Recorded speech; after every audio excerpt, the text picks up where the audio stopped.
Миний хувьд үндэстэн нь болохоор үеийнхэн залуустаа цуг содраас суралцах цаг. Ганцаараа юм шиг боловч найзуудтайгаа байх газар.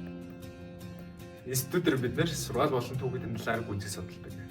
Институт нь 18-аас 35 насны залуучууд хамтдаа сургаалаа суралцдаг газар юм. Хамт эрийн зүнс мэдрэх газар. Институт гэдэг нь бидэнд өгөгдсөн хамгийн том ажиллах юм аа. Институт бол үеийнхэнтэйгээ хамтдаа өсөж хөгжиж, Христийн илүү сайн шууд байхад тусалдаг сургалт. За институт суугаад олон зүйлсийг суддаг. Тэгээд найзуудтайгаа тэдгэрийг хоцгийг хүсдэг. Уншсан судраа яг өөрөөсөөхөөрөө ингэ тайлбарлаж ярьж байна. Нэгнийгээ танилцах нөхөрлөх боломж олгодог нь гоё. Институт явснаар миний сүнслэг байдал илүү хөгждөг. Царил байх залуучууд ирдэг нь гоё. Гоё юм уу? Тэгэл мэдээ 100 шинэл гоё шүү дээ. Институтээр бид нар найзуудтайгаа хамт сүнслэг хичээл суух гоё байдаг.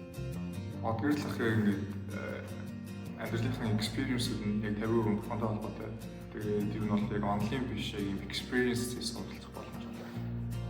Юу найзуудтайгаа монголоор сургаалыг ярих нь гоё. Гоё юм үеийнхэн залуусаас үлгэр дуурайлаа. Институтын гоё зүйл нь биднэрт хизээж ганцаардах боломж байдаггүй. Институтээр найзуудыгаа харах нь гоё байдаг. Институттай хамтдаа явцгаая. Институттэй хамтдаа явцгаая.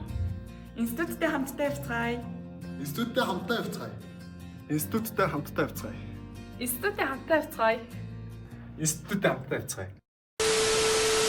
Институт Йоо Монгол дахь тухайг хамаатан бай. 18-аас 35-ны дуртавны. Институттэй хамтдаа гүнзгий судалдаг. Зайж орж юу. Наасрэ.